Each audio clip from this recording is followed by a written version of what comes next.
അല്ലാഹു ഈമാൻ നൽകി അനുഗ്രഹിക്കുമാറാകട്ടെ. അതുകൊണ്ട് നല്ല പെണ്ണിനെ വിവാഹം കഴിക്ക്. അതുകൊണ്ടാ റസൂലുള്ള പറഞ്ഞത് ഫളുഫറു ബിദാത്തിദ്ദീൻ, നീ ദീനുള്ള പെണ്ണിനെ വിവാഹം കഴിക്കണേ എന്ന് നബി മുഹമ്മദ് മുസ്തഫ. നബി മുഹമ്മദ് മുസ്തഫ നബി മുഹമ്മദ് മുസ്തഫ. അതുകൊണ്ടാണ് റസൂലുള്ള പറഞ്ഞത് ദീനുള്ളവളെ കെട്ടണം, കണ്ടവളെ കെട്ടരുത്. ഇന്നിപ്പോ ദീൻ ആരും നോക്കാറില്ലല്ലോ. വേറെ 3 കാര്യങ്ങളാ നോക്കണം. പണം ഉണ്ടോന്ന് നോക്കും, പണമുണ്ടോ എന്ന് നോക്കും. ഒന്ന് പെറ്റതാണെങ്കിലും കുഴപ്പമില്ല, ഒരുത്തന്റെ കൂടെ ഒളിച്ചോടിയതാണെങ്കിലും കുഴപ്പമില്ല, തന്നെക്കാലം വയസ്സുകൂടെ ഒന്നും വേണ്ട, പണമുണ്ടോ കെട്ടാൻ തയ്യാറാണ്. എന്റെ പ്രിയപ്പെട്ട ചെറുപ്പക്കാരോട് പെണ്ണുപിള്ള മുന്നിൽ ഉമ്മ പറയും, സ്ത്രീധനം ഉണ്ടെങ്കിൽ മാത്രമേ കല്യാണത്തിന് സമ്മതിക്കൂ, പൊന്നു മോനെ വെറുതെ നിൽക്കരുത്. എന്റെ പ്രിയപ്പെട്ട ചെറുപ്പക്കാരോട് പറയുന്നു, സ്ത്രീധനം വാങ്ങണമെന്ന് വാപ്പയും ഉമ്മയും പറഞ്ഞ അനുസരിക്കല്. കാരണം അവരല്ല ജീവിക്കേണ്ടത്, നീയാ ജീവിക്കണ്ടേ. അള്ളാന്റെ റസൂല് പറയുന്നു മൻ തസവ്വജ ലി ഇംറഅതി മാലിഹാ ലം യസിദുഹു ഇല്ലാ ഫഖറാ. പെണ്ണിന്റെ പണം കണ്ടിട്ട് പെണ്ണ് കെട്ടുന്നവനെ, പെണ്ണിന്റെ പണം കണ്ടിട്ട് പെണ്ണ് കെട്ടുന്നവനെ, നീ എത്ര കോടിയ കണക്കിന് സ്ത്രീധനം വാങ്ങിയാൽ നിന്നെ ദാരിദ്ര്യം പിടിപെടുമെന്ന് ആദരവായ പ്രവാചകൻ നബി മുഹമ്മദ് മുസ്തഫ. 1 കോടി രൂപയും ബെൻസ് കാറും വാങ്ങിയവനാണെങ്കിൽ നീ യതീംഖാനയിലായി പോകുമെന്ന് നബിഗിനാ റസൂലുള്ളാഹി. അപ്പൊ പണം നോക്കിയിട്ട് പെണ്ണ് കെട്ടിയാ നീ യതീംഖാനയിലാകും. ഇനി 2 ഗ്ലാമർ ഉണ്ടോ? അതാ കൂടെ കൊണ്ട് നടക്കുമ്പോ എല്ലാരും ചോദിക്കണം, പൊട്ടന് ലോട്ടറി അടിച്ചതുപോലെ എവിടുന്ന് കിട്ടിയടാ? കാണുന്നവനൊക്കെ ഇങ്ങനെ നോക്കണം. ഗ്ലാമറുള്ള പെണ്ണ്, സൗന്ദര്യമുള്ള പെണ്ണ്. റസൂലുള്ള പറഞ്ഞു, വേണ്ട മോനെ, ഗ്ലാമർ കൂടിയവളെ നീ കെട്ടല്ലേ, അവളുടെ സൗന്ദര്യം അവളെ നശിപ്പിച്ചു കളയുമെന്ന് നബിയിനാ റസൂലുള്ളാഹി. അതുകൊണ്ടാണ് ഭർത്താക്കന്മാരോട് പറയുന്നത്, നിന്റെ ഭാര്യയ്ക്ക് നിന്നെക്കാളും ഗ്ലാമർ ഉണ്ടെങ്കിലും സുന്ദരിയാണെന്ന് പറയാൻ പാടില്ല. നിന്നെക്കാളും ഗ്ലാമർ നിന്റെ ഭാര്യക്കുണ്ടെന്ന് പറയാൻ പാടില്ല. പറഞ്ഞു കഴിഞ്ഞാൽ പിന്നെ ഓള് താഴെയെങ്ങും നിൽക്കൂല. ഓള് വിചാരിക്കും ഇവനില്ലെങ്കിൽ ഇവന്റെ വാപ്പ, അങ്ങനെ എന്താ താഴെയെങ്ങും നിൽക്കൂല, പിന്നെ അങ്ങ് കൂടും, അർശിന്റെ മുകളിലെത്തും. പെണ്ണിന്റെ സൗന്ദര്യം നോക്കിയിട്ട് കെട്ടാൻ പാടില്ല. 3 കുടുംബ മഹിമ നോക്കും. അവനവനെ കൊണ്ട് പറ്റുന്നിടത്ത് പോയി കയറിയാ പോരെ. പുളിങ്കൊമ്പിലേ പിടിക്കത്തുള്ളൂ, അത്തപ്പാടിയ അന്നന്നത്തെ ചെലവിന് എന്റെ കഴിയില്ലാത്തവനെ വേറി കോടീശ്വരന്റെ മോളെ കെട്ടും. അള്ളാന്റെ റസൂല് പറഞ്ഞു, നീ കുടുംബ മഹിമ നോക്കിയിട്ട് പെണ്ണ് കെട്ടല്ലേ, നീ ആ കുടുംബത്തിൽ നാറിപ്പോകുമെന്ന് നബിയിനാ റസൂലുള്ളാഹി. അവരുടെ മുന്നിൽ നീ നാണം കെട്ടുപോകും, അവനവനെ കൊണ്ട് പറ്റുന്നത്. അതുകൊണ്ടാ പറഞ്ഞത് ഫളുഫറു ബിദാത്തിദ്ദീൻ, നീ നോക്കേണ്ട 1ാമത്തെ കാര്യം, അവൾക്ക് അള്ളാനെ പേടിയുണ്ടോ, നിസ്കരിക്കാൻ അറിയോ, അവൾക്ക് റസൂലുള്ളാഹിനെ കുറിച്ച് അറിയോ, ഖുർആൻ ഓതാൻ അറിയുമോ. ദീനുള്ള പെണ്ണിനെ വിവാഹം കഴിക്ക്. ആ കൃഷിയിടത്തിൽ നല്ല മക്കൾ ജനിക്കുമെന്ന് നബി മുഹമ്മദ് മുസ്തഫ. അള്ളാഹു നമുക്കൊക്കെ നല്ല ഭാര്യമാരെ നൽകി അനുഗ്രഹിക്കുമാറാകട്ടെ. തന്നതിന് അള്ളാഹു നന്നാക്കി തരുമാറാകട്ടെ. ഒരു വാപ്പയും വിവാഹം കഴിക്കാത്ത മകനും കൂടെ ഈ മജ്‌ലിസിന്റെ സദസ്സിലുണ്ട്. ദുആ ചെയ്യുമ്പോ ഉസ്താദ് പറയുന്നു, മനസ്സിലെ ആഗ്രഹം എന്താണോ കരുതാൻ പറഞ്ഞാൽ, വിവാഹം കഴിക്കാത്ത മകൻ ഒരു സൈഡിൽ ഇരുന്ന് ചിന്തിക്കും, പടച്ചോനെ ഒരു സാലിഹത്തായ പെണ്ണിനെ എനിക്ക് തരണേ തമ്പുരാനെ. വാപ്പ ഇപ്പുറത്തിരുന്ന് പറയും, തന്നതിനെ ഒന്ന് നന്നാക്കി തരണേ പടച്ചവനെ. 2 പേരും ആവശ്യക്കാരിതാ. ഭാര്യയും വിവാഹം കഴിച്ചവരും കഴിക്കാത്തവരും എല്ലാവരും ഒരു സാലിഹത്തായ പെണ്ണിനെയാ കരുതുന്നേ. അള്ളാഹു നല്ല ഭാര്യമാരെ നൽകി അനുഗ്രഹിക്കുമാറാകട്ടെ. ചില പെണ്ണുങ്ങൾ വീടിന്റെ നാശമാണ്, ചില ഭാര്യമാർ വീടിന്റെ ഐശ്വര്യം നഷ്ടപ്പെടുത്തുന്നവരാ. അള്ളാഹു നമ്മളെ കാക്കുമാറാകട്ടെ. 6 സ്വഭാവമുള്ള പെണ്ണുങ്ങൾ വീടിന്റെ ഐശ്വര്യം നഷ്ടപ്പെടുത്തുന്നവരാ. അള്ളാഹു നമ്മുടെ ഭാര്യമാരെയൊക്കെ കാക്കുമാറാകട്ടെ. 6 സ്വഭാവമുള്ള പെണ്ണുങ്ങൾ വീടിന്റെ ഐശ്വര്യം നഷ്ടപ്പെടുത്തി കളയുന്നവരാ. ഞാൻ പറഞ്ഞുതരാം, നിങ്ങളുടെ ഭാര്യമാർക്ക് ആ സ്വഭാവം ഉണ്ടെങ്കിൽ തിരുത്തി കൊടുക്കൂ. പരമനുഷ്യന്മാരെ പറഞ്ഞു തരട്ടെ, ഉള്ള സമാധാനം പോയി കിട്ടും. നീ അനുഭവിക്കുന്നതിന്റെ കാരണവിതാ. എന്റെ പ്രിയപ്പെട്ട പെങ്ങളോട് പറയുന്നു, ഈ പറയുന്ന 6 ദുശീലങ്ങളിൽ ഏതെങ്കിലും ഒരെണ്ണം നിനക്കുണ്ടെങ്കിൽ തിരുത്തിക്കോ, ഇല്ലെങ്കിൽ നിന്റെ ജീവിതം നല്ല നിലയിൽ മുന്നോട്ട് പോകത്തില്ല. അള്ളാഹു പഠിക്കാൻ ഭാഗ്യം നൽകി അനുഗ്രഹിക്കുമാറാകട്ടെ. തമ്മിലടിക്കാനല്ല, പഠിക്കാൻ വേണ്ടി ഞാൻ പറഞ്ഞു തരാം. ഇൻഷാ അല്ലാഹ് ജീവിതത്തിൽ ഭാര്യയ്ക്ക് ഉപദേശിച്ചു കൊടുക്കണം. അള്ളാഹു ഈമാൻ നൽകി അനുഗ്രഹിക്കുമാറാകട്ടെ. വീടിന്റെ ഐശ്വര്യം നഷ്ടപ്പെടുത്തി കളയുന്ന 1ാമത്തെ ഭാര്യ, വീടിന്റെ ഐശ്വര്യം നഷ്ടപ്പെടുത്തി കളയുന്ന 1ാമത്തെ ഭാര്യ, എന്റെ പ്രിയമുള്ള സഹോദരങ്ങളെ, എപ്പോഴും രോഗം നടിക്കുന്നവളാ. അള്ളാഹു നമ്മളെ കാക്കുമാറാകട്ടെ. ഭർത്താവ് വന്നിട്ട് പറയും, ഐഷ മോളെ, ഒരു സുലൈമാനി അള്ളാഹ് എനിക്ക് തലവേദനയേക്കാം. ഒരു രോഗമില്ലെങ്കിലും എപ്പോഴും അസുഖം നടിക്കുന്ന ചില ജന്തുക്കളുണ്ട്. ഒരസുഖമില്ലെങ്കിലും അസുഖം നടിക്കുന്ന പെണ്ണ്, വയ്യ വയ്യ വയ്യ, അവൾ എപ്പോഴെങ്കിലും ആരോഗ്യമുണ്ടോ എന്ന് പറയുന്ന ഇന്നുവരെ കേട്ടിട്ടില്ല. എന്ത് ചെയ്യാൻ പറഞ്ഞാലും രോഗം നടിക്കുന്നവൾ, അവൾ വീടിന്റെ ഐശ്വര്യം നഷ്ടപ്പെടുത്തി കളയുന്നവരാ. അള്ളാഹു നമ്മുടെ ഭാര്യമാരെ കാക്കുമാറാകട്ടെ. അള്ളാഹു നമ്മുടെ ഭാര്യമാരെ കാക്കുമാറാകട്ടെ. ഭർത്താവ് ചെന്നിട്ട് ചോദിക്കും, കേട്ടോടി മൂദേവി ഇന്നങ്ങാര് പറഞ്ഞത്, ഈ പറഞ്ഞ എല്ലാ ഗുണവും നിനക്കൊണ്ട് മര്യാദയ്ക്ക് തിരുത്തിക്കോന്ന് പറഞ്ഞിട്ട് ഇന്ന് തന്നെ തുടങ്ങിയേക്കരുത്. ഞാൻ പഠിക്കാൻ വേണ്ടിയാ പറയണത്, കലഹം ഉണ്ടാക്കാനല്ല. 2 ഞാൻ മൊത്തം പറയണോ? കേൾക്കാൻ ആഗ്രഹമുള്ള ആണുങ്ങളൊന്ന് കൈവക്കിക്കേ. ഇന്ന് തീരുമാനമായി. ഇന്ന് ബെഡ്റൂമിൽ കയറുമ്പോ പറയും, കേട്ടോ ഉണ്ടെങ്കിൽ തിരുത്തിക്കോ, നിന്നെ ഉപദേശിക്കല്ല, നന്നാകാൻ വേണ്ടിയാ. 2 എന്റെ പ്രിയമുള്ള സഹോദരങ്ങളെ, രണ്ടാമത്തെ ഭാര്യ ചെയ്ത നന്മകൾ എടുത്തു പറയുന്നവളാ. അള്ളാഹു നമുക്ക് ഈമാൻ നൽകി അനുഗ്രഹിക്കുമാറാകട്ടെ. വിവാഹം കഴിഞ്ഞ് 20 കൊല്ലമായി. ഭാര്യയും ഭർത്താവ് ഇന്നും വഴക്കുണ്ടാകുമ്പോ പെണ്ണുപിള്ള പറയും, അതേ വന്നത് വെറുതെ അല്ല, 30 പവനും 50 സെന്റും കാറുമായിട്ടാ വന്നേ. നിങ്ങളുടെ പെങ്ങളെ കെട്ടിക്കാൻ നേരത്ത് എന്റെ കയ്യിൽ കിടന്നതാ ഞാൻ ഊരിത്തന്നത്. എന്റെ വാപ്പ മരിക്കുന്ന കാലം വരെ നോക്കിയത് ഞാനാ. ചെയ്ത നന്മകൾ എടുത്തെടുത്ത് പറയുന്നവൾ, അവൾ നല്ലവളല്ല, വീടിന്റെ നന്മ നഷ്ടപ്പെടുത്തുന്നവളാ. അള്ളാഹു നമ്മുടെ ഭാര്യമാരെ കാക്കുമാറാകട്ടെ. അത് ഭർത്താക്കന്മാരും അങ്ങനെ തന്നെ ആയിരിക്കും കേട്ടാ. ഭർത്താക്കന്മാർ എങ്ങനെ ആയിരിക്കും? 3 എന്റെ പ്രിയമുള്ള സഹോദരങ്ങളെ, മൂന്നാമത്തെ പെണ്ണ് ഭാര്യയും ഭർത്താവും കൂടെ വീടിന്റെ വെളിയിലിരിക്കുക. 2 പേരും ഇങ്ങനെ തമാശകളൊക്കെ പറഞ്ഞുകൊണ്ടിരിക്കുമ്പോ അയൽവാസിയായ ആമിനായും ഭർത്താവും കൂടെ വെളിയിലിട്ട് ഇറങ്ങാ. ആ സമയത്ത് ഈ ജന്തു ഭർത്താവിനോട് പറയാ, ആണെന്ന് പറഞ്ഞ അങ്ങനെ ഇരിക്കണം, അങ്ങാരുടെ ബോഡി കണ്ടോ, ഇത് നിങ്ങളിങ്ങനെ നടക്കുക. ഭാര്യയും ഭർത്താവും വീടിന്റെ മുന്നിലിരിക്കുമ്പോ തന്റെ ഭർത്താവിനെ മുന്നിലിരുത്തിയിട്ട് മറ്റൊരുത്തനെ കുറിച്ച്, അവൻ വലിയവനാവും, മറ്റവനാ മറിച്ചവനാ, അങ്ങനെ ആകണം എന്ന് മറ്റൊരു ആണിനെ ആഗ്രഹിക്കുന്നവൾ നല്ലവളല്ല. അള്ളാഹു നമ്മളെ കാക്കുമാറാകട്ടെ. അങ്ങനെ ചില പെണ്ണുങ്ങളുണ്ട്, അടുത്തുണ്ടാവും സ്നേഹം എന്ന് പറഞ്ഞാൽ അങ്ങനെ ആയിരിക്കണം, ഇപ്പോഴും അവര് ചക്കയും മാങ്ങയും പോലെ എവിടെ പോയാലും കൊണ്ടു നടക്കും. ഇങ്ങനെ ഇരുത്തിയിട്ട് പറയും. ചില നട്ടലില്ലാത്ത ജന്തുക്കൾ ഇരുന്ന് കേട്ട് ചിരിച്ചുകൊണ്ടിരിക്കും. ചില കൊന്തന്മാരങ്ങനെ ഭാര്യ എന്ത് പറഞ്ഞാലും കേട്ടോണ്ടിരിക്കും. ഒരെണ്ണം തലനില ഇട്ട് കൊടുക്കേണ്ട സമയം അപ്പോഴാ. മറ്റൊരുത്തനെ കുറിച്ച് മറ്റൊരാണിനെ പുകഴ്ത്തി പറയുന്നത് കേട്ടിട്ട് ഇങ്ങനെ ഇരിക്കുക. അടിക്കാൻ പാടില്ല, പക്ഷെ അടിക്കേണ്ട സമയമുണ്ട് മനുഷ്യന്മാരെ. ചില സമയങ്ങളിൽ കൊടുക്കണം. താതാന്ന് പറയുമ്പോ പിന്നെ എങ്ങനെ കൊടുക്കാതിരിക്കുക? ചില പെണ്ണുങ്ങൾ ചോദിച്ചുകൊണ്ട് നടക്കുക, ഒരെണ്ണം തായിക്കാന്ന് പറഞ്ഞു.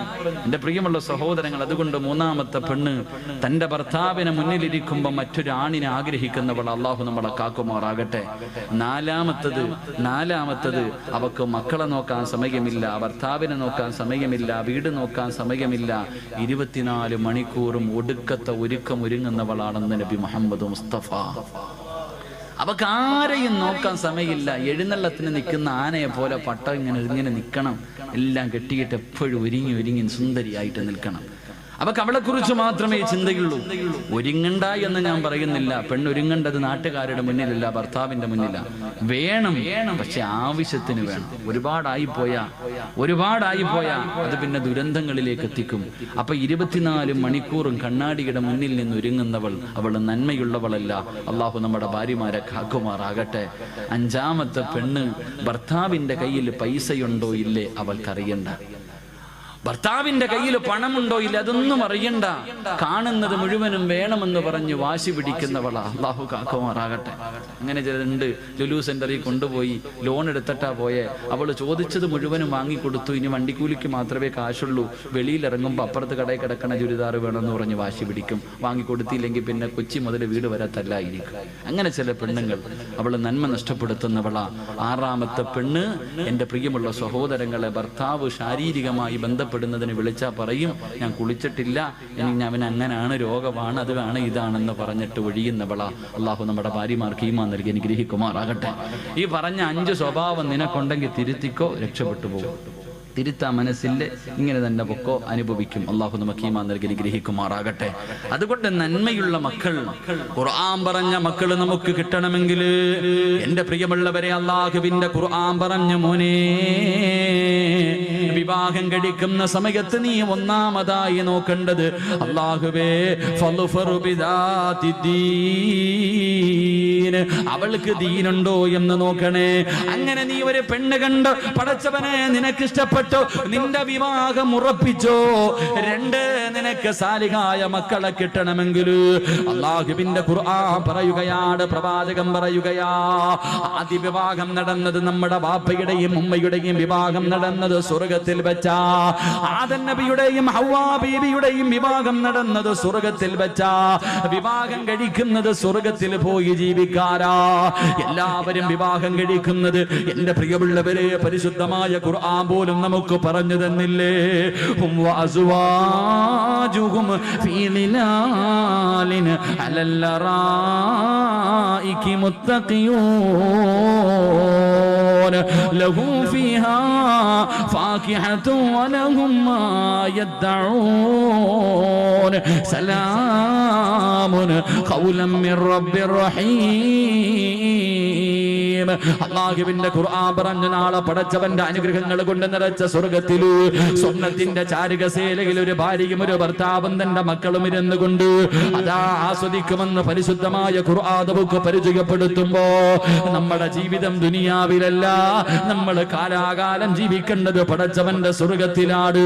നമ്മുടെ തറവാട് അവിടെയാ. അതുകൊണ്ട് റസൂലുള്ള പറയുന്നു, ആദ്യ വിവാഹം നടന്നത് പടച്ചവന്റെ സ്വർഗത്തിൽ വെച്ചാ. അതുകൊണ്ട് എന്റെ പ്രിയമുള്ളവര്, ദുനിയാവിലെ ഏറ്റവും വലിയ സ്ഥലമേതെന്നറിയുമോ? ദുനിയാവിൽ അല്ലാഹുവിന് ഏറ്റവും ഇഷ്ടപ്പെട്ട സ്ഥലമേതെന്നറിയുമോ? അതല്ലാഹുവിന്റെ പള്ളികളാ, അതല്ലാഹുവിന്റെ പള്ളികളാ. അതുകൊണ്ട് മോനെ, നിന്റെ രക്തത്തിൽ നല്ല മക്കള് പിറക്കണമെങ്കിൽ രണ്ട്, നിന്റെ വിവാഹം പള്ളിയിൽ വെച്ച് നടത്തണേ എന്ന് ആദരവായ പ്രവാചകൻ നബി മുഹമ്മദ് മുസ്തഫ സല്ലല്ലാഹു അലൈഹി വസല്ലം രണ്ടാമത്തെ കാര്യം, പള്ളി വെച്ച് നിക്കാഹ് നടത്തണം. ഈ നാട്ടിൽ എത്രയോ ഹിന്ദുക്കളുണ്ട്, ഇന്ന് വരെ ആരുടെയെങ്കിലും കല്യാണം വീട്ടിൽ വെച്ച് നടത്തിയിട്ടുണ്ട്. അവരുടെ നിക്കാഹ് അവർ അമ്പലത്തിൽ വെച്ച് നടത്തത്തുള്ളൂ. ഇനി ക്രിസ്തുമത വിശ്വാസികളാകട്ടെ, ഏത് കോടീശ്വരനാണെങ്കിലും അവരുടെ പള്ളി വെച്ചിട്ട് നിക്കാഹ് നടത്താറുള്ളൂ. നമ്മൾ അങ്ങനല്ല, നമ്മൾ ഓഡിറ്റോറിയത്തിൽ വെച്ച് നടത്തൂ. അവർക്ക് നല്ലതറിയാം, നമുക്ക് നല്ലതറിയത്തില്ല. അല്ലാഹു ഈമാൻ നൽകി അനുഗ്രഹിക്കുമാറാകട്ടെ. അല്ലാഹു ഈമാൻ നൽകി അനുഗ്രഹിക്കുമാറാകട്ടെ. ആ മനുഷ്യന്മാർക്കറിയാം നല്ലതെന്താണ്, നമുക്ക് തിരിയൂല. നമുക്ക് പള്ളി വെച്ച് നടത്താന്ന് വെച്ചാൽ അതൊക്കെ ഈ പ്രായമുള്ളവർക്കൊക്കെ പറഞ്ഞിട്ടുള്ള ഹാജി, നമ്മളിപ്പോ വലിയ ആളായില്ലേ. അത് തന്നെ നിക്കാഹ് എന്ന് പറഞ്ഞാൽ ഒരു കോമഡിയാ. പള്ളിയിലെ നിക്കാഹ് എന്ന് പറഞ്ഞാൽ കാണേണ്ട കാഴ്ചയാ. പടച്ചവനെ, അല്ലാഹു ഏറ്റവും കൂടുതൽ ഉസ്താദന്മാര് ചിരിച്ചൂപ്പാട് വരുന്നത് നിക്കാഹ് നടക്കുമ്പോഴാണ്. ഓരോ ജന്തുക്കനെ ഞാൻ ചോദിക്കട്ടെ, ജനിച്ച കാലം മുതൽ നമുക്കൊക്കെ ഒരുങ്ങാൻ അറിയാം. നമുക്കൊരു പക്വത എത്തിയത് മുതൽ ഞാനും നിങ്ങളും സ്വന്തമായിട്ട് ഒരുങ്ങാം. ഇന്ന് കല്യാണ ചെറുക്കനെ ഒരുക്കാൻ വേണ്ടി ഒരു ടീമുണ്ട്. ഓനൊന്നും അറിയില്ല, ഓനെ ഒരുക്കുക കഫൻ തുണി പൊതിയുന്നത് പോലെ. അവനെ എല്ലാ രീതിയിലും ഒരുക്കിയിട്ട് എന്തെങ്കിലുമൊക്കെ വലിച്ചു കയറ്റിയിട്ടിട്ട് ഇങ്ങനെ കൊണ്ടുവന്ന് പള്ളിയിലിരുത്തും. അപ്പൊ ഹത്തീബ് വന്നു, എല്ലാരും വന്നു, സാക്ഷികളൊക്കെ വന്നു. ഉസ്താദ് ചോദിക്കും, മോനെ മഹർ എത്രടാന്ന്. ഓനിങ്ങനെ പൊട്ടനെ പോലെ ഇരിക്കാം. ഉസ്താദ് ചോദിക്കും, മഹർ എത്രടാ? അപ്പൊ ഇങ്ങനെ വായും തുറന്നിരുന്നിട്ട്, വാപ്പ മഹർ എത്ര? ചിലപ്പോ വാപ്പ പറയും ഇത്രയെന്നില്ലെങ്കിൽ അടുത്ത ആളോട് ചോദിക്കും. ഇതാ അവസ്ഥ. സ്വന്തം മഹർ എന്താണെന്ന് പോലും അറിയാത്ത ചെറുപ്പക്കാർ. അത് കഴിഞ്ഞ് ഉസ്താദ് കയ്യിൽ പിടിച്ച് അങ്ങോട്ട് വെച്ച് പറയും, മുഖം നോക്കാൻ.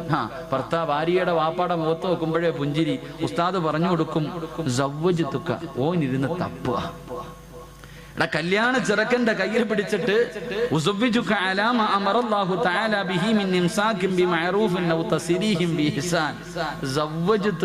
ഓൻ തപ്പുക, ചപ്പപ്പന്ന് പറഞ്ഞിട്ട് പറയാൻ അറിയത്തില്ല, പൊട്ടൻ അതുപോലും അറിയത്തില്ല. ഇനി എന്തെങ്കിലുമൊക്കെ പറഞ്ഞിട്ട് ഉസ്താദ് എങ്ങനെങ്കിലും ഒന്ന് പറഞ്ഞു ഒപ്പിച്ചു കഴിഞ്ഞിട്ട് ഉസ്താദ് അങ്ങോട്ട് പടച്ചോനെ, അല്ലാഹുമ്മ അയ്യുഹൽ അറൂസാൻ ബറകല്ലാഹു ലകുമാ വബാറക അലൈകുമാ വജമഅല്ലാഹു ബൈനകുമാ ഫീ ഖൈർ ഇവന് വേണ്ടി ദുആ ചെയ്യാ. പടച്ചോനെ, ഈ നവദമ്പതികൾക്ക് നീ ബർക്കത്തും ഐശ്വര്യവും സന്തോഷം. ഈ പൊട്ടനൊന്ന് ആമീൻ പിടിക്കാൻ പോലും സമയമില്ല, മടിയിലെടുത്ത് കടത്തിയിട്ട് വായി നോക്കിയിരിക്കുക.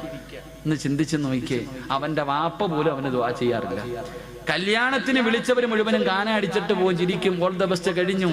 ആരാ ദുആ ചെയ്യുന്നത്? ആത്മാർത്ഥമായിട്ട് ദുആ ചെയ്യുന്നത് പള്ളിയിലെ ഖത്തീബ. ആ സമയത്ത് പോലും ആമീൻ പറയാൻ വയ്യ. പിന്നെ എങ്ങനെയെങ്കിലും ഒന്ന് തീർന്നിട്ട് ഓടുക ഓഡിറ്റോറിയത്തിൽ. എന്തെല്ലാം പേക്കൂത്തുകൾ, എന്തെല്ലാം പേക്കൂത്തുകൾ. ചില ഹാജിയാക്കന്മാരുടെ മോളുടെയൊക്കെ വിവാഹം കണ്ട ചോദിക്കും, മോന്റെ വിവാഹം പള്ളിയിലെ വലിയ കൊണാണ്ട്ര. ചോദിക്കും, എന്റെ മോന്റെ നിക്ക. അയ്യോ ഉസ്താദെ, ഞാൻ പറഞ്ഞ അവൻ കേൾക്കൂല ഉസ്താദെ. കാണവില്ലേ വാപ്പ നിനക്ക് പറയാം, ഞാൻ പറഞ്ഞാ കേൾക്കൂല. സ്വന്തം മോനെ കുറിച്ച് പറയാ. ചിലര് പറയുന്നത് ഒന്നല്ലേ ഉള്ളൂ, അപ്പൊ എന്നവന് ഇത്തിരി നല്ല പോലെ ആയിക്കോട്ടെ. എന്റെ പ്രിയമുള്ള സഹോദരങ്ങളെ, എന്തെല്ലാം പേക്കൂത്തുകൾ വിവാഹത്തിന്റെ തലേ ദിവസം മുതൽ തുടങ്ങുകയാ. മൈലാഞ്ചി മുതൽ തുടങ്ങും, പാതിരാത്രി 12 മണി വരെ കല്യാണ വീട്ടിൽ കിടന്ന് എന്തെല്ലാം പേക്കൂത്തുകൾ. സുബഹി നിസ്കരിക്കാതെ കിടന്നുറങ്ങും. വിവാഹം ജീവിതത്തിലെ ഏറ്റവും നല്ല കാര്യം, ഒരാണിന്റെ ജീവിതത്തിലെ ഏറ്റവും നല്ല കാര്യം വിവാഹം. ആ സമയത്ത് അന്നത്തെ ദിവസം സുബഹിയില്ല, 7 മണി വരെ കിടന്ന് നല്ല ഉറക്കം. ശൈത്താൻ മൂക്കിനകത്തും വായിക്കാത്തും ചെവിക്കകത്തും മൂത്രം ഒഴിച്ചു കൊടുത്തിട്ടുണ്ട്. അതും കുടിച്ചിട്ടാ പെണ്ണ് കെട്ടാൻ പോണേ, അതും കുടിച്ചിട്ടാ പെണ്ണ് കെട്ടാൻ പോന്നെ. എന്നിട്ടോ പടച്ചവനെ എന്തെല്ലാം ആട്, എന്തെല്ലാം നിക്കാഹ്. പടച്ചവനെ വല്ലാത്തൊരവസ്ഥയാ. ഗാനമേള നടത്തുന്നവരുണ്ട്, എന്തെല്ലാം അനാചാരങ്ങളിലൂടെ വിവാഹം നടന്നു. അത് കഴിഞ്ഞാ പിന്നെ എഴുന്നള്ളത്തിന് വരുന്ന, അമ്പലത്തിൽ നിന്ന് പറയെടുക്കാൻ വരുന്ന ആനയെ കൊണ്ടുവരുന്നത് പോലെ പടച്ചവനെ വിവാഹ പെണ്ണും ചെറുക്കനും വരുന്ന ഒരു കാഴ്ചയുണ്ട്. ഘോഷയാത്രയല്ലേ, JCB-യിൽ കൊണ്ടുവരുന്നവരുണ്ട്, പെട്ടിലൂർ അതാ ചെറിയ ഓട്ടോയ്ക്കകത്ത് കൊണ്ടുവരുന്നവരുണ്ട്, സൈക്കിളിനകത്ത് കൊണ്ടുവരുന്നവരുണ്ട്, ചെണ്ടമേളം നടത്തിയിട്ട് പുതുമണവാളനെയും മണവാട്ടിയെയും കൊണ്ടുവരുന്നവരുണ്ട്. അല്ലാഹുവേ, പിന്നെ എല്ലാം കഴിഞ്ഞു, പാതിരാത്രി എത്തിക്കഴിഞ്ഞ ഭാര്യയും ഭർത്താവും മണിയറക്കകത്തേക്ക് കടന്നു പോകുമ്പോ ആ സമയത്ത് പോലും പടക്കം പൊട്ടിക്കാൻ കൂട്ടുകാരെന്ന് പറയുന്ന ഒരു വിഭാഗം കടന്നു വരുമ്പോ കുടുംബക്കാര് മുഴുവനും അതിന് സപ്പോർട്ട് ചെയ്ത് കൊടുക്കുമ്പോ എന്റെ പ്രിയമുള്ള ചെറുപ്പക്കാരാ, ഇല്ലടാ ഇല്ലടാ, നിന്റെ രക്തത്തിൽ നിനക്ക് നല്ല മക്കള് പിറക്കൂലടാ. എന്റെ പ്രിയമുള്ള മുസ്ലിം പെണ്ണ്, പൊന്നുമോളെ, നിന്റെ വയറ്റില് നല്ല മക്കള് പിറക്കൂല. നിനക്ക് ഗുണം ചെയ്യുന്ന മക്കളെ നിനക്ക് അല്ലാഹു തരൂല. കാരണം നിന്റെ വിഭാഗത്തിന് വന്നവര് മുഴുവനും തലയിൽ കൈവച്ചിട്ട് നിന്നെ ശപിച്ചിട്ടാ പോകുന്നത്. എന്റെ പ്രിയമുള്ള ചെറുപ്പക്കാരാ, മോനെ, ദീനുള്ള കുടുംബത്തിൽ നിന്ന് പെണ്ണ് കെട്ടണം. സ്വന്തം മക്കളെ കെട്ടിച്ചു കൊടുക്കുമ്പോ അവന് പണമുണ്ടോ എന്നല്ല ആദ്യമായി നോക്കേണ്ടത്, അവൻ അല്ലാഹുവിനെ പേടിയുണ്ടോ എന്ന് നോക്കണേ ചെറുപ്പക്കാരാ. എന്റെ പ്രിയമുള്ള പെങ്ങളെ, നൊന്ത് പ്രസവിച്ച പൊന്നുമോള്, 18 കൊല്ലം പൊന്നുപോലെ വളർത്തിയ നിന്റെ പൊന്നാര മകള് പടച്ചവനെ ഒരുത്തന്റെ കയ്യിലേക്ക് പിടിച്ചു കൊടുക്കുമ്പോ അവൻ അല്ലാഹുവിനെ പേടിയുള്ളവനാണോ, അവന് നിസ്കാരമുള്ളവനാണോ എന്നാണ് പെങ്ങളെ നോക്കേണ്ടത്. വിവാഹം എന്ന് പറഞ്ഞാൽ എങ്ങനെയെന്നറിയുമോ? മണവാളനും മണവാട്ടിയും എങ്ങനെയെന്നറിയുമോ? മഹാനായ നബി മുഹമ്മദ് മുസ്തഫ സല്ലല്ലാഹു അലൈഹി വസല്ലമ തങ്ങള് തന്റെ പ്രിയപ്പെട്ട പൊന്നാര മകളെ കെട്ടിച്ചു കൊടുത്തത് ആർക്കെന്നറിയുമോ? മഹാനായ സയ്യിദുനാ അലി ഇബ്നു അബീ ത്വാലിബ് റളിയല്ലാഹു തആല അൻഹു. ജോലി എന്തെന്നറിയുമോ? പടച്ചവനെ പുല്ല് വെട്ടിക്കെട്ട് ഒട്ടകമുള്ള മുതലാളിമാരുടെ വീട്ടിൽ കൊണ്ട് കൊടുത്തിട്ട് കിട്ടുന്ന ദിർഹം കൊണ്ട് കഴിയുന്ന പാവപ്പെട്ട അലിയാര് തങ്ങളോട് ഒരു ദിവസം അല്ലാഹുവിന്റെ റസൂൽ ചോദിച്ചു, അലിയേ, ഫാത്തിമാനെ നിനക്കിഷ്ടമാണോ അലിയേ? എന്റെ പൊന്നുമോളെ നീ വിവാഹം കഴിക്കുമോ അലിയേ? അവസാനം എന്റെ പ്രിയമുള്ളവരെ വിവാഹം കഴിഞ്ഞു. പുതുമണവാട്ടി എന്ന് പറഞ്ഞാൽ ആരെന്നറിയുമോ? എന്റെ പ്രിയമുള്ള പെങ്ങളെ, വിവാഹം കഴിക്കുന്ന പെണ്ണെങ്ങനെ ആകണമെന്നറിയുമോ? അലിയാര് തങ്ങൾ അതിന്റെ മണവാട്ടിയായ ഫാത്തിമ ബീവി റളിയല്ലാഹു തആല അൻഹയുടെ കയ്യിൽ പിടിച്ചിട്ട് മണിയറക്കകത്തേക്ക് കടന്നു ചെല്ലുമ്പോ അതാ ഫാത്തിമ ബീവി മണിയറയിൽ കയറി അലിയാര് തങ്ങൾ കത്തിച്ചു വെച്ചിരിക്കുന്ന, അലിയാര് തങ്ങൾ കത്തിച്ചു വെച്ചിരിക്കുന്ന വിളക്കങ്ങണയ്ക്കുകയാണ്. കത്തിച്ചു വെച്ചിരിക്കുന്ന വിളക്കങ്ങണച്ചു. അല്ലാഹുവേ, വീടിന്റെ കവാടമടഞ്ഞു. കുറെ സമയം കഴിയുമ്പോ വസമിഅനാ സൗതൻ ഹനീനാ, മണിയറക്കകത്തിരുന്നൊരു പൊട്ടിക്കരച്ചിൽ കേൾക്കുകയാണ്. ഒരു വല്ലാത്ത കരച്ചിൽ കേൾക്കുകയാ, ഒരു തേങ്ങൽ കേൾക്കുകയാ. അലിയാര് തങ്ങൾ ചെന്ന് നോക്കുമ്പോ ഫാത്തിമ ബീബി റളിയല്ലാഹു തആല അൻഹ മണിയറക്കകത്തിരുന്ന് കരയുകയാണ്. അലിയാര് തങ്ങൾ ചോദിച്ചു, ഫാത്തിമ, എന്നെ ഇഷ്ടമായില്ലേ ഫാത്തിമ? നിന്റെ ഉപ്പയുടെ മുന്നിൽ മക്കയിലെ കോടീശ്വരന്മാര് വന്ന് കാത്തിരുന്നല്ലോ, നിന്നെ നിർബന്ധിച്ച് വിവാഹം കഴിച്ചതാണോ? ഫാത്തിമ ബീബി തന്റെ കൈയെടുത്തിട്ട് അലിയാര് തങ്ങളുടെ വാ പൊത്തിപ്പിടിച്ചിട്ട് അവിടെന്ന് പറഞ്ഞു, അലിയേ, എനിക്ക് നിങ്ങളെ വല്ലാത്ത ഇഷ്ടമാ. നിങ്ങളെ ഇഷ്ടപ്പെടാത്ത ആരെങ്കിലും ഉണ്ടോ ഫാലിയേ? അലിയാര് തങ്ങളെ ചോദിച്ചു, പിന്നെ എന്തിനാ കരയുന്നത്? അവിടെന്ന് പറഞ്ഞു കൊടുത്തു, അലിയേ, ഇന്ന് നമ്മുടെ ജീവിതത്തിന്റെ തുടക്കമാ, ഇന്ന് നമ്മുടെ അതിരാത്രിയാ. ഇത് നമ്മുടെ മണിയറയാ. ഈ വീടിനകത്തേക്ക് കയറി വന്നപ്പോ കത്തിച്ചു വെച്ചിരിക്കുന്ന വിളക്കം കണച്ചപ്പോ ഈ മണിയറയ്ക്കകത്ത് വല്ലാത്ത ഇരുള് വന്നലിയേ. എനിക്ക് പെട്ടെന്ന് ഓർമ്മ വന്നത് എന്തെന്നറിയുമോ? ഇനി നമ്മൾ രണ്ടുപേരും പിരിയുന്ന ഒരു ദിവസമുണ്ടല്ലോ. ഈ ലോകത്ത് നിന്ന് നമ്മൾ രണ്ടുപേരും പിരിയുന്ന ഒരു ദിവസമുണ്ടല്ലോ. ഒരാള് ഭൂമിക്ക് മുകളിലും ഒരാള് 6 അടി മണ്ണിനകത്തും കിടക്കുന്ന ഒരു ദിവസമുണ്ടല്ലോ.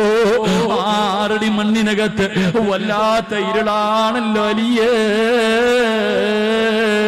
ആ ഖബറിനെ കുറിച്ച് എനിക്ക് പെട്ടെന്ന് ഓർമ്മ വന്നലിയേ. അവിടെയല്ലേ രക്ഷപ്പെടേണ്ടത്, അവിടമല്ലേ മണിയറയാക്കേണ്ടത്, ആ മണ്ണറയല്ലേ മണിയറയാക്കേണ്ടത്. അൽ ഖബറു അവ്വലു മിൻ മനാസിലിൽ ആഖിറ. ചിരിക്കുന്ന മുഖത്തോടെ മണിയറക്കകത്തേക്ക് കടന്നു വന്ന തന്റെ പ്രിയപ്പെട്ട ഭർത്താവിനോട് അതാ ഖബറിന്റെ ഏകാന്തതയെ കുറിച്ച്, അതിന്റെ ഇരുളിനെ കുറിച്ച്, അതിന്റെ അദാബിനെ കുറിച്ച്, അതാ കരകണ്ട ഖബറിനെ കുറിച്ച് പാതിരാത്രി മണിയറയുടെ രാത്രിയില് അതിരാത്രിയിലെ ഖബറിന്റെ ജീവിതത്തെ കുറിച്ച് ഓർമ്മപ്പെടുത്തിയിട്ട് തന്റെ പ്രിയപ്പെട്ട ഭർത്താവിന്റെ കണ്ണങ്ങ് നിറയുകയാ. അലിയാർ തങ്ങൾ മണിയറക്കകത്ത് നിന്ന് കരയുകയാണ്. ആ സമയത്ത് അലിയാർ തങ്ങളുടെ കയ്യിൽ പിടിച്ചിട്ട് കരഞ്ഞുകൊണ്ട് ഭാര്യ പറയുന്നു, അലിയേ നമ്മുടെ മണ്ണറ മണിയറയാക്കണ്ട്, നമ്മുടെ മണ്ണറ മണിയറയാക്കണ്ട്. അതുകൊണ്ട് അലിയേ ഇന്ന് രാത്രി നമുക്ക് നിസ്കരിക്കാം അലിയേ. ജീവിതത്തിന്റെ ഒരിക്കലും അവസാനിക്കാത്ത ജീവിതത്തിന്റെ തുടക്കമായ 6 അടി മണ്ണാണ് മണിയറയാക്കേണ്ടത്. അതിനകത്ത് സ്വർഗത്തിന്റെ കവാടം കാണണ്ട്, അതിനകത്ത് സ്വർഗത്തിന്റെ പരിമളമടിക്കണ്ട്, അതിനകത്ത് സ്വർഗത്തിന്റെ വിരിപ്പിന്റെ മുകളിൽ കിടന്നുറങ്ങണ്ട്. കണ്ണെത്താ ദൂരത്തിലേക്ക് ഖബർ വിശാലമാകണ്ട അലിയേ. അതുകൊണ്ട് ഇന്നത്തെ രാത്രി അള്ളാന് മാറ്റിവെക്കാ എന്ന് പറയുന്ന ഒരു പെണ്ണാകാ കഴിയണം പെങ്ങള്. എന്റെ പ്രിയമുള്ള പെങ്ങളോട് ഓർമ്മപ്പെടുത്തുകയാണ്, വിഭാഗത്തിന്റെ ഓഡിറ്റോറിയത്തിൽ നടക്കുന്ന പച്ച വ്യഭിചാരം എന്തെന്നറിയുമോ? ഏറ്റവും വലിയ വ്യഭിചാരം വാപ്പയും ഉമ്മയും കൂടെ പറപ്പും കെട്ടിയ ഭർത്താവ് പടച്ചവനെ വ്യഭിചരിക്കാൻ ഒരു അവസരം കൊടുക്കുന്ന സമയമുണ്ട്. ഏത് സമയമെന്നറിയുമോ? പടച്ചവനെ 18 കൊല്ലം 19 വർഷം അള്ളാഹുവിനെ പേടിച്ച് നല്ല രീതിയിൽ പോറ്റി വളർത്തിയ പൊന്നുമോള് ഒരുത്തന്റെ കയ്യിലേക്ക് പിടിച്ച് കൊടുത്തിട്ട് അരമണിക്കൂർ കഴിഞ്ഞില്ല. ആ വിവാഹമെന്ന പുണ്യമായ കർമ്മം നടന്നിട്ട് അവൻ പോലും അവന്റെ ഭാര്യയുടെ ശരീരത്തെ തൊട്ടിട്ടില്ല.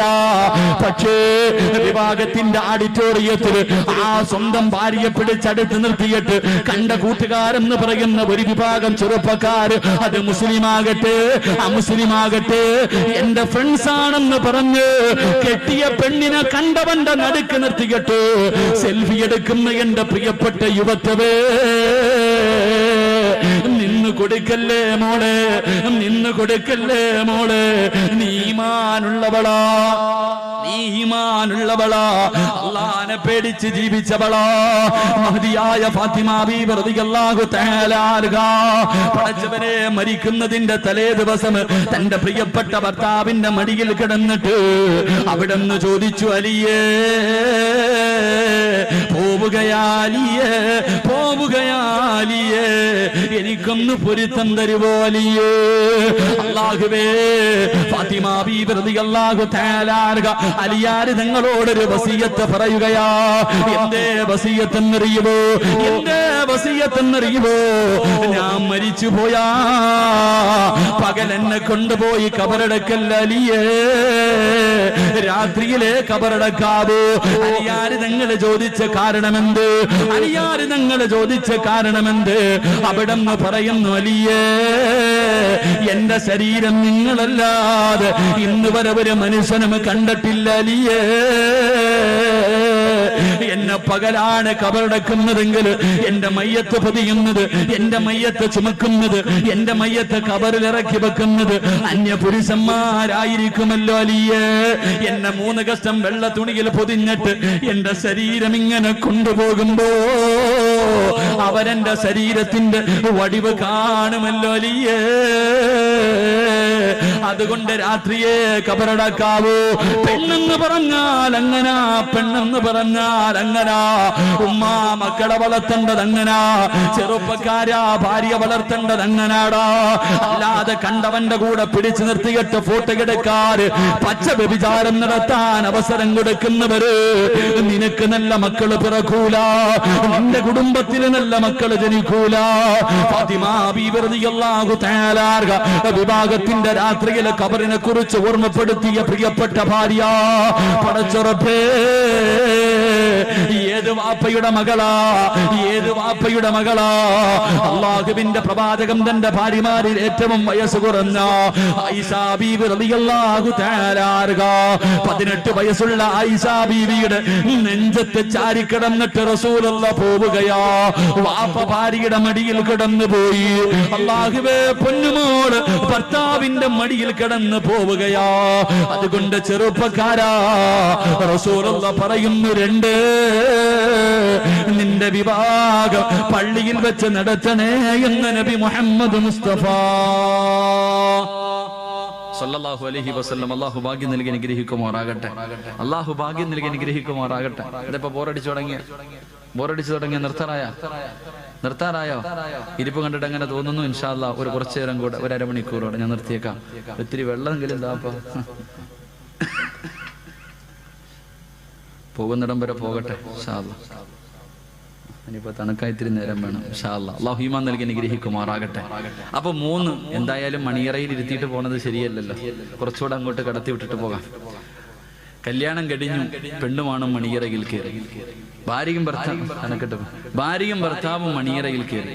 മണിയറയിൽ കയറി കഴിയുമ്പോൾ പിന്നെ ഫസ്റ്റ് ചർച്ചകൾ തുടങ്ങി. പഴയ ചരിത്രങ്ങളൊക്കെ അങ്ങോട്ട് പറയും. അത് കഴിയുമ്പോ ഭർത്താവ് ഭാര്യയോട് ചോദിക്കും, എത്ര മക്കൾ വേണം? 3 എണ്ണം. 1 എഞ്ചിനീയർ, 1 കളക്ടർ, 1 MLA. ഇവിടെ ഒന്നും തുടങ്ങിയില്ല, അതിനു മുമ്പേ മക്കളെ തുടങ്ങി. പിന്നെ അവിടെ ചർച്ചകൾ തുടങ്ങി. എന്റെ പ്രിയമുള്ള സഹോദരങ്ങളെ, 3 നല്ല മക്കളെ കിട്ടണമെങ്കിൽ 3 അള്ളാന്റെ ഖുർആൻ പറയാ. അള്ളാഹുവിന്റെ പരിശുദ്ധമായ ഖുർആൻ പറയുന്നു. ഇപ്പൊ കല്യാണം കഴിഞ്ഞവരൊക്കെ ചിന്തിക്കുക, പടച്ചവനെ ഇത് വല്ലോ, എന്താ ഇത് വല്ല നടന്നിട്ടുണ്ടോ? ഞാൻ ഇതൊന്നും നോക്കിയിട്ടില്ലല്ലോ, ഇനിയിപ്പൊ എന്നോട് പറഞ്ഞിട്ട് എന്ത് കാര്യമാണ്? അപ്പൊ നിനക്കും രക്ഷപ്പെടാനുള്ള വഴി അവസാനം പറയാം. ഇത് നിന്റെ മക്കളുടെ കാര്യത്തിലെങ്കിലും സൂക്ഷിക്കും. നിനക്കേ പറ്റിയില്ല, നിന്റെ മക്കളുടെ കാര്യത്തിലെങ്കിലും സൂക്ഷിക്കുക. 3 എന്റെ പ്രിയമുള്ള സഹോദരങ്ങളെ ഖുർആൻ പറയാ. അള്ളാന്റെ ഖുർആൻ പറയാ. എന്റെ പ്രിയമുള്ള സഹോദരങ്ങളെ, 3ാമതായിട്ട് അള്ളാഹുവിന്റെ ഖുർആൻ പറയുകയാണ്. എന്റെ പ്രിയമുള്ള ചെറുപ്പക്കാരാ, എപ്പോഴും അള്ളാഹുവിനോട് ദുആ ചെയ്യണേ, എപ്പോഴും അള്ളാഹുവിനോട് ദുആ ചെയ്യണേ. റബ്ബനാ ഹബ് ലനാ മിൻ അസ്വാജിനാ വദുർരിയതിനാ ഖുർറത അയ്യുനിനെ പടച്ചവരെ, എന്റെ കണ്ണിന് കുളിർമയാകുന്ന മക്കളെ എനിക്ക് തരണേ അല്ലാ. മക്കളെ കിട്ടാ ദുആ ചെയ്യണേ. സാലിഹായ മക്കളെ കിട്ടാ ദുആ ചെയ്തിട്ട് മക്കളെ നേടണം. ചെറുപ്പക്കാരാ, ദുആ ചെയ്തിട്ട് വാങ്ങണം മക്കള്. റബ്ബിനോട് ദുആ ചെയ്തിട്ട് വാങ്ങണം മക്കള്. ഒരു വാപ്പ ദുആ ചെയ്തിട്ട് ഒരു മകനെ ചോദിച്ചു വാങ്ങി. ഒരു വാപ്പ ഒരു മോനെ കിട്ടാൻ അല്ലാഹുവിനോട് ദുആ ചെയ്യുകയാ. ഏത് വാപ്പയെന്നറിയുമോ? അല്ലാഹുവിന്റെ പരിശുദ്ധമായ ഖുർആൻ പറയുന്നുണ്ട്, യഹിയാ നബി അലൈഹിസ്സലാം. യഹിയാ എന്ന് പറയുന്ന ഒരു പൊന്നുമോന്റെ ചരിത്രം അല്ലാഹുവിന്റെ ഖുർആൻ പറയുകയാ. ഇതുപോലെ അല്ലാഹുവിനെ കുറിച്ച് ഓർത്ത് കരഞ്ഞ ഒരു മകനില്ല. എന്റെ പ്രിയമുള്ളവരെ, മഹാനായ സക്കരിയാ നബി അലൈഹിസ്സലാം പടച്ചുറപ്പേ, വിവാഹം കഴിഞ്ഞ് ഒരുപാട് കൊല്ലമായി പടച്ചവനെ മക്കളില്ല. അതാ ഒരുപാട് പ്രായമായി. ചരിത്രം പറയുന്നു 120 വയസ്സ്, ഭാര്യക്ക് 99 വയസ്സ്. സക്കരിയാ നബി അലൈഹിസ്സലാം അതാ നോക്കുമ്പോ മറിയമെന്ന് പറയുന്ന 9 വയസ്സുള്ള ഒരു പൊന്നുമോള് പടച്ചവന്റെ പള്ളിയുടെ മിഹ്റാബിനകത്തിരുന്ന് പഴങ്ങൾ കടിച്ചുകൊണ്ടിരിക്കുകയാ. ആ പഴങ്ങളൊന്നും ആ സമയത്ത് കിട്ടുന്നതല്ല, ആ സമയത്ത് കിട്ടുന്ന പഴങ്ങളല്ല. പക്ഷേ 9 വയസ്സുകാരിയുടെ മുന്നിൽ പഴങ്ങൾ ഇരിക്കുകയാണ്. സക്കരിയാ നബി ചോദിച്ചു, ഖാലയാ മറിയം അന്നാ ലകി ഹാദാ, ഖാല ഹുവ മിൻ ഇൻദില്ലാഹ്. മോളെ മറിയമേ, എവിടെ നിന്നാണ് ഈ പഴങ്ങൾ? എവിടെ നിന്നാണ്? ഇതൊന്നും ഈ നാട്ടിൽ കിട്ടുന്നതല്ലല്ലോ, പിന്നെ എവിടെ നിന്ന് നിനക്ക് ഈ പഴങ്ങൾ കിട്ടി? മറിയം ബീവി പറഞ്ഞു, എനിക്കെന്റെ റബ്ബ് തന്നതാ, എന്നെ പടച്ച റബ്ബ് എനിക്ക് തന്നതാ. സക്കരിയ നബി രണ്ട് കൈയും അല്ലാഹുവിന്റെ ദർബാറിലേക്ക് ഉയർത്തിയിട്ട് കരഞ്ഞുകൊണ്ട് പറയുന്നു, റബ്ബേ, സാലിഹായ ദുനിയാവിലും ആഖിറത്തിലും ഉപകരിക്കുന്ന കണ്ണിന് കുളിർമയാകുന്ന എന്നെ സ്വർഗത്തിൽ കൊണ്ടുപോകുന്ന സ്വർഗത്തിന്റെ കവാടത്തിൽ കാത്തു നിൽക്കുന്ന സാലിഹായ മക്കളെ തരണേ അല്ലാ. 120ാമത്തെ വയസ്സിൽ പടച്ച റബ്ബിനോട് ദുആ ചെയ്യുകയാ. എന്റെ പ്രിയമുള്ളവരെ, കൊടുത്തു പെങ്ങളെ, അല്ലാഹു ഒരു പൊന്നുമോനെ കൊടുത്തു. ആ മോന് പേരിട്ടത് അല്ല തന്നെയാ. അല്ലാഹുവാ പേരിട്ടത്. ലോകത്ത് മറ്റൊരാൾക്കും ആ പേരില്ലായിരുന്നു. അല്ല തന്നെ പേരിട്ട് യഹിയ. യഹിയ എന്ന് പേരിട്ടത് പടച്ചറപ്പാ. എന്റെ പ്രിയമുള്ളവരെ, യഹിയ നബി അലൈഹിസ്സലാം 11 വയസ്സായി. വാപ്പ നോക്കുമ്പോ തന്റെ പൊന്നുമകനെ കാണുന്നില്ല, തന്റെ പൊന്നുമോനെ കാണുന്നില്ല. വയസ്സാം കാലത്ത് റബ്ബിനോട് ഭാര്യയും ഭർത്താവും കരഞ്ഞു ദുആ ചെയ്തിട്ട് നിനക്ക് കിട്ടിയതാണ്. തന്റെ പൊന്നുമോനെ കാണാതെ വന്നപ്പോ സക്കരിയ നബി ബൈത്തുൽ മുഖദ്ദസിന്റെ മുന്നിൽ ചെന്നിട്ട് പടച്ച റബ്ബിനോട് പൊട്ടിക്കരഞ്ഞുകൊണ്ട് അവിടുന്ന് പറഞ്ഞു, നാഥാ, കൈവിടല്ലേ പടച്ചവര്, കൈവിടല്ലേ പടച്ചവര്. വയസ്സാം കാലത്ത് നീ നൽകിയ സമ്മാനമാണ് റബ്ബേ. എന്റെ പൊന്നുമോനെ തിരിച്ചു തരണേ പടച്ചവര്. സക്കരിയ നബി ദുആ ചെയ്തിട്ട് തിരിച്ചു തന്റെ വീട്ടിലേക്ക് നടന്നു പോകുമ്പോ ശ്മശാനത്തിൽ നിന്നൊരു കുഞ്ഞിന്റെ കരച്ചിൽ കേൾക്കുകയോ. പാതിരാത്രി കബറിനകത്ത് നിന്നൊരു കരച്ചിൽ കേൾക്കുകയാണ്. സക്കരിയ നബി നടന്നു ചെല്ലുമ്പോ ഇടിഞ്ഞു കിടക്കുന്ന പഴക്കം ചെന്ന ഒരു കബറിനകത്തിരുന്ന് അല്ലാഹുവേ, ഒരു പൊന്നുമോന് കരയുകയാണ്. സക്കരിയ നബി ചെന്ന് നോക്കുമ്പോ സുബ്ഹാനല്ലാഹ്, കരയുന്നത് ആരെന്നറിയോ? തന്റെ പ്രിയപ്പെട്ട പൊന്നുമോൻ യഹിയ. സക്കരിയ നബി അലൈഹിസ്സലാം അവിടെന്ന് ചോദിച്ചു, മോനെ യഹിയ, എന്തിനാ മോനെ കരയുന്നത്? എന്തിനാ കബറിനകത്ത് വന്നിരുന്ന് കരയുന്നത്? അവിടെന്ന് പറഞ്ഞു കൊടുത്തു, വാപ്പാ, വന്ന് കിടക്കേണ്ടത് ഇതിനകത്തല്ലേ ഉപ്പാ. 11 വയസ്സുള്ള കുഞ്ഞ് അല്ലാഹുവേ പാതിരാത്രി വന്ന് കബറിനകത്തിറങ്ങിയിരുന്നിട്ട് അവസാനം വന്ന് കിടക്കേണ്ടത് 6 അടി മണ്ണിനകത്താണെന്നോർത്ത് കരഞ്ഞു കൊടുത്തു, കരഞ്ഞു എന്ന് ചരിത്രം പഠിപ്പിക്കുമ്പോ ദുആ ചെയ്തിട്ട് കിട്ടുന്ന മക്കളെങ്ങനാ. അതുകൊണ്ട് ദുആ ചെയ്യണേ. റബ്ബനാ ഹബിലനാ മിൻ അസ്വാജിനാ വദുരിയാതിനാ ഖുർറത അയ്യുനിന്, എന്റെ കണ്ണിന് കുളിർമയാകുന്ന, എന്റെ കണ്ണിന് കുളിർമയാകുന്ന മക്കളെ തരണേ എന്ന് റബ്ബിനോട് ദുആ ചെയ്യടൂ. ഒരു മോളെ പറഞ്ഞു തരട്ടെ, ദുആ ചെയ്തിട്ട് കിട്ടിയ രണ്ടാമത്തെ ഒരു മകളെ പറഞ്ഞു തരട്ടെ. ഹന്നത്തു ബീബി റളിയല്ലാഹു തആല അൻഹാ, ഹന്നത്തു ബീബി റളിയല്ലാഹു തആല അൻഹാ പ്രായമായി പടച്ചവരെ തനിക്ക് കുഞ്ഞിനെ കിട്ടാതെ വന്നപ്പോ ഒരു ദിവസം ഈന്തപ്പഴ മരത്തിന്റെ ചുവട്ടിൽ ഇങ്ങനെ ഇരിക്കുമ്പോ ഒരു പറവതന്റെ വായിൽ ഭക്ഷണം വെച്ചിട്ട് പറന്നു വരികയാ. എന്നിട്ട് തന്റെ കുഞ്ഞിന്റെ വായിലേക്ക് ആ തള്ളപ്പക്ഷി ഇങ്ങനെ ഭക്ഷണം വെച്ച് കൊടുക്കുന്നത് കണ്ടപ്പോ ഹന്നത്തു ബീബി ഈന്തപ്പഴ മരത്തിന്റെ ചുവട്ടിലിരുന്നു കൊണ്ട് കണ്ണ് നിറഞ്ഞുകൊണ്ട് അല്ലാഹുവോട് പറഞ്ഞു, റബ്ബി ഹബിലി മിനസ്സാലിഹീൻ, എനിക്ക് സാലിഹായ സന്താനത്തെ തരണേ അല്ലോ. അതുകൊണ്ട് റസൂലുള്ളാഹി പറയുകയാ, നല്ല മക്കളെ കിട്ടാ, നല്ല സന്താനത്തിനെ കിട്ടാ എപ്പോഴും നീ ദുആ ചെയ്യണേ എന്ന് നബി മുഹമ്മദ് മുസ്തഫ.